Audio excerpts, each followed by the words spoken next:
Assalamualaikum warahmatullahi wabarakatuh. Anda sekalian, siswi kelas 6 SD Islam Cikal Harapan.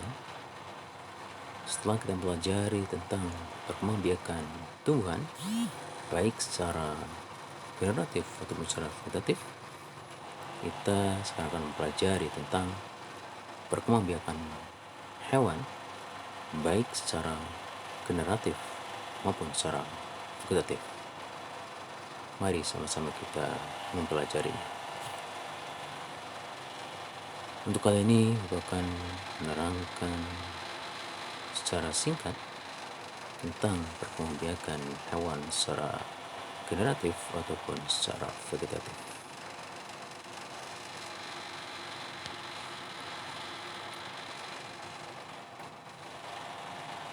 Kita mulai dengan perkembangbiakan hewan secara generatif.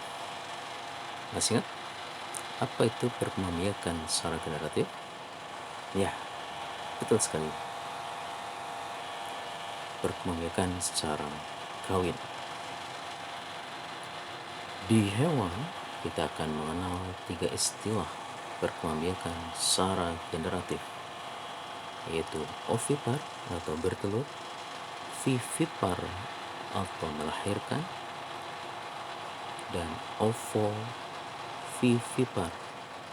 bertelur dan melahirkan. Sedangkan untuk perkembangbiakan secara vegetatif, kita akan fokus di perkembangbiakan dengan tunas, kemudian membelah diri, dan fragmentasi. Baik, pokok bahasan pertama adalah perkembangbiakan hewan secara generatif.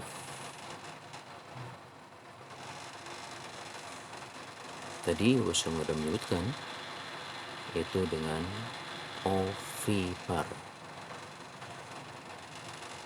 Untuk perkembangbiakan secara ovipar, embrio baru tumbuh di dalam telur induknya. Cirinya untuk untuk hewan yang berkembang biak dengan ovipar, yaitu tidak berdaun telinga, jadi tidak memiliki daun telinga, kemudian tidak memiliki kelenjar susu, tidak memiliki pori-pori tubuh, dan tentunya dia akan mengerami telurnya.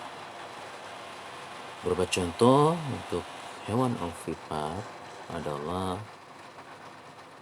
di sini Bapak contohkan ada gambar angsa, ada bebek, burung, katak, buaya, kura-kura, ikan, ayam, dan penguin. Kemudian perkembangbiakan hewan secara vivipar. Di sini intinya adalah embrio baru tumbuh di dalam rahim tubuh induknya.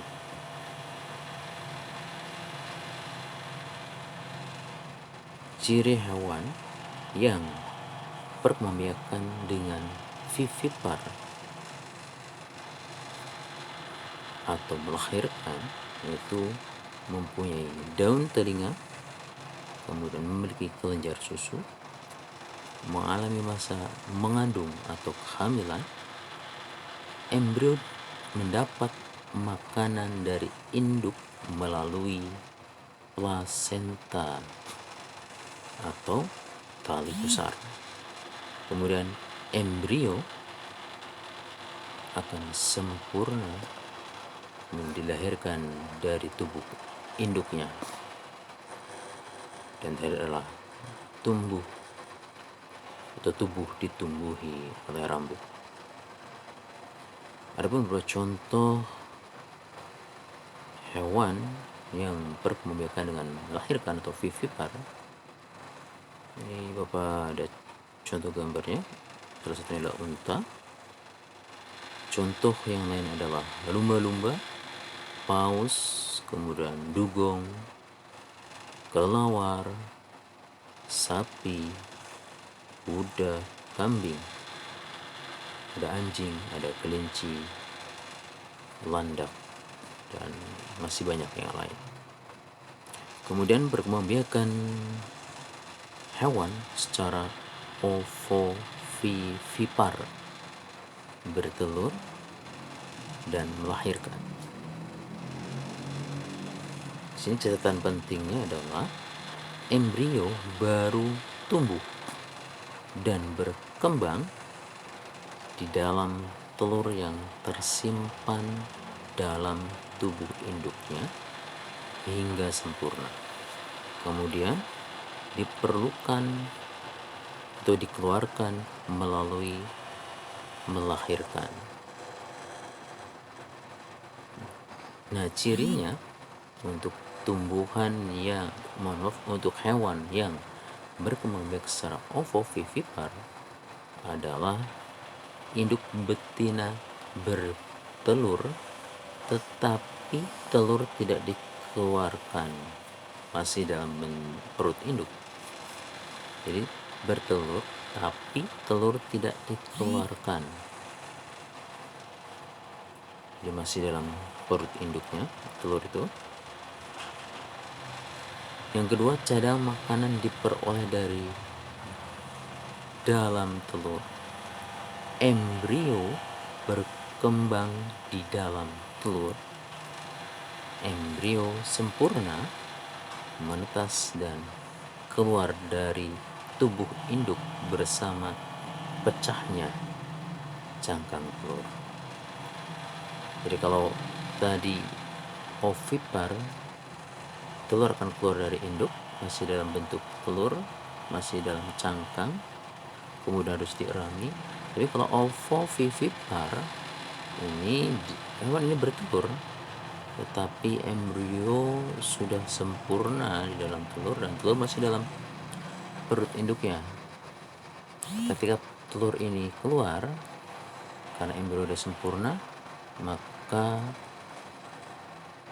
akan menetas langsung. Begitu telur dikeluarkan langsung menetas dan pecah. Jadi embrio akan langsung keluar dari telur dan dikeluarkan oleh tubuh induknya. Itulah ovovivipar. Bapak di sini kasih deskripsi atau gambaran, yaitu contohnya adalah beberapa jenis reptil ya.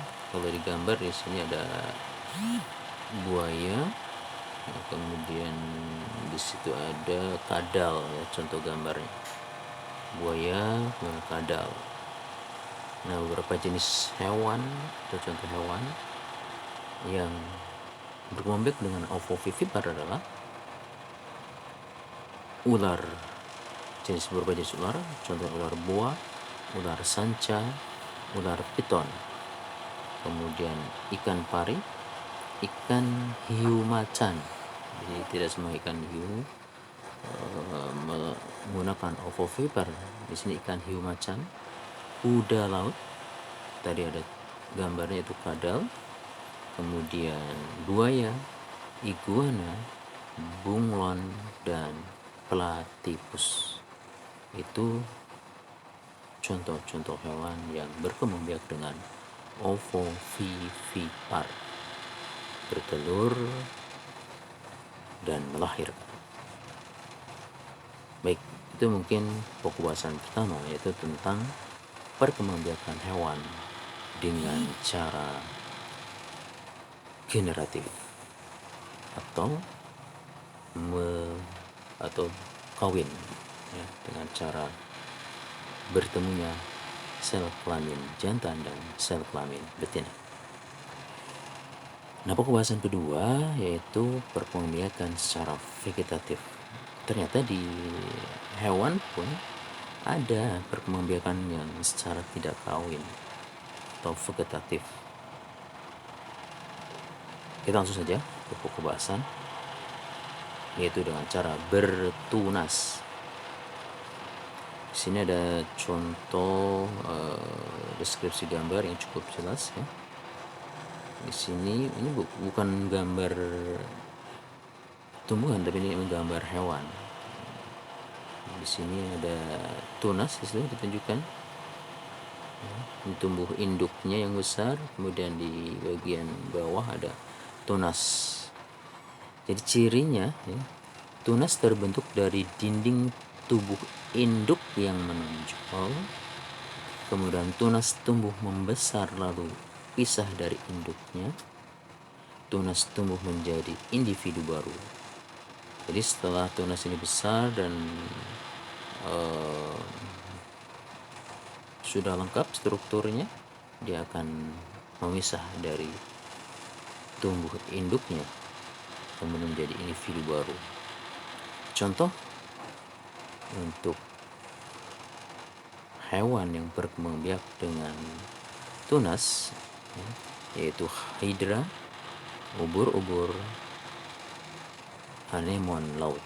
Hydra, ubur-ubur, dan anemon laut.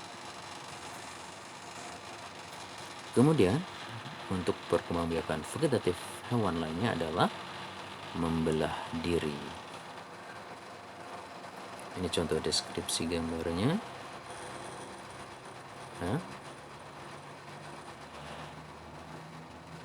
Langsung ke penjelasan. Nah, proses pembelahan bakteri, nah ini Bapak contohkan ke bakteri, dari satu sel bakteri dengan satu inti, ini satu inti, nomor satu itu. Kemudian yang kedua, inti mulai membelah. Di nomor 2 ini, yang tadi nomor 1 bakteri dengan satu inti nomor 2 inti kelihatan mulai membelah. Nomor 3 keterangannya adalah inti akan jadi 2, kemudian sel mulai membelah. Jadi setelah inti menjadi 2, yang nomor 3 ini akan ada tanda-tanda sel akan membelah. Kemudian di poin 4 atau nomor 4, sel hampir terbelah. Ya, nomor 4 ini sel hampir terbelah, tentunya intinya sudah terbentuk 2 dan sel hampir terbelah menjadi 2. Dan di poin kelima itu sel akan menjadi 2 ya, ini sudah sangat nampak. Nomor 5, dari bakteri sel akan menjadi 2 dengan 2 inti sel sudah nampak betul di situ. Dan di poin 6 yang terakhir memang sudah menjadi 2 bakteri, atau sel bakteri menjadi 2 bakteri baru dengan masing-masing intinya. Dengan deskripsi gambar semoga cukup jelas. Dan ketika ada pertanyaan, coba gambarkan perkembangbiakan hewan dengan membelah diri. Kalian bisa mencontohkan gambar perkembangbiakan bakteri seperti gambar ini. Selain bakteri, ada beberapa contoh hewan lain yang berkembang biak dengan membelah diri. Terutama catatannya adalah hewan yang bersel satu, yaitu amuba dan paramecium. Kalau bakteri tadi kita udah uraikan dengan deskripsi gambar nomor 1 sampai nomor 6 ini. Baik, berikutnya adalah fragmentasi. Apa sih pengertian fragmentasi ini? Fragmentasi adalah pemotongan bagian tubuh. Nah, prosesnya seperti apa fragmentasi ini? Jadi induk hewan memotong bagian tubuhnya sendiri, lalu potongan tubuh tersebut tumbuh menjadi individu baru. Jadi kalau lihat di deskripsi gambar, di sini contohnya adalah cacing pipih.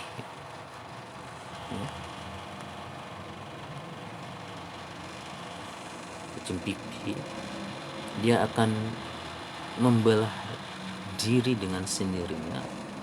Ya. Bukan membelah diri, atau akan fragmentasi, yaitu memotongkan bagian tubuhnya sendiri, kemudian potongan tubuh tersebut tumbuh menjadi individu baru. Ini deskripsi gambarnya.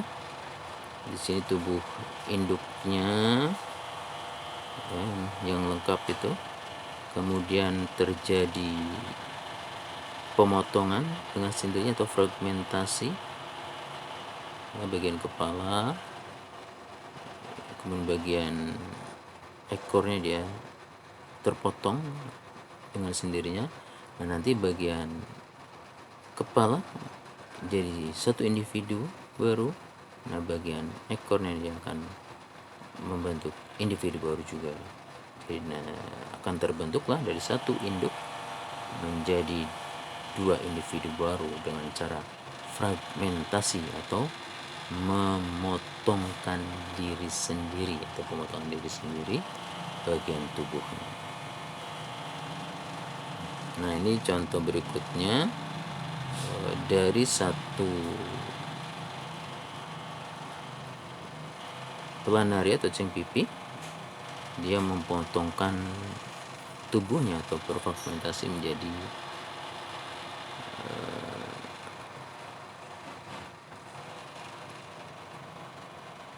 tiga bagian ya, tiga bagian.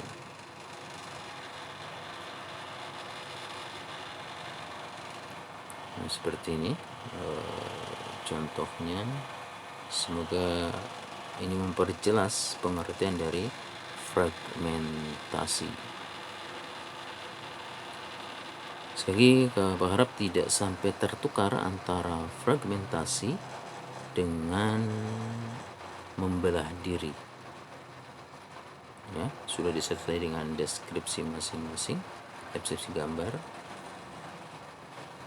Kalau membelah diri dimulai dari pembelahan inti, kemudian setelah inti membelah, sel mulai membelah, dan kemudian terbentuk dua individu baru. Ya.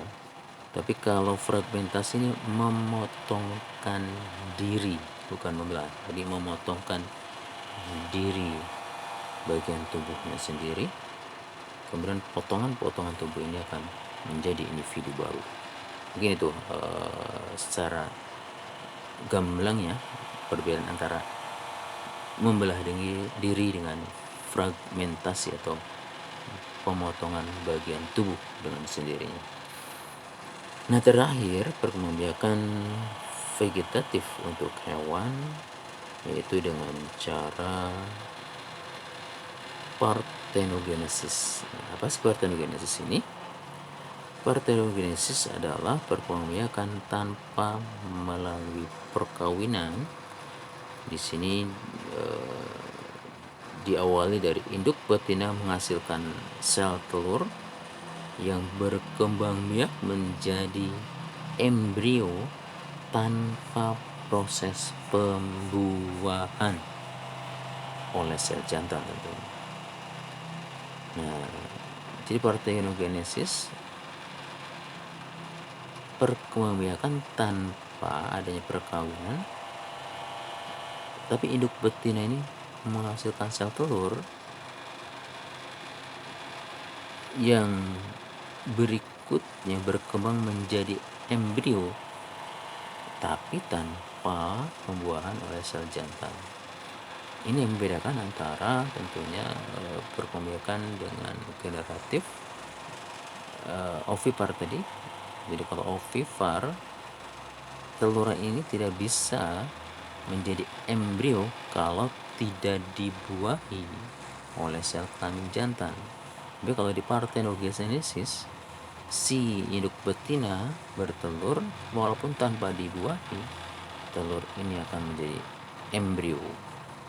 Contohnya apa sih hewan yang bisa parthenogenesis? Di sini adalah hewan khas Indonesia, yaitu komodo. Ya. Kemudian kutu air, kutu daun, semut, tawon atau lebah. Jadi itulah, jadi hewan yang menggunakan perkembangan secara vegetatif parthenogenesis adalah komodo, kutu air, kutu daun, semut, dan tawon atau lebah. Baik, itulah materi tentang perkembangbiakan hewan baik secara generatif ataupun secara vegetatif. Semoga bisa memperkaya ilmu, dan ingat bahwasanya Allah ciptakan kita manusia untuk beribadah, kemudian untuk menuntut ilmu dari semenjak lahir sampai liang lahat. Setelah dapat ilmu terjadi aplikasikan dan diamalkan. Semoga ini bisa menambah keimanan kita kepada Allah SWT. Begitu sempurnanya ciptaan Allah tentang makhluk hidup. Terima kasih. Mohon maaf kalau ada salah kata. Assalamualaikum warahmatullahi wabarakatuh. Thank you.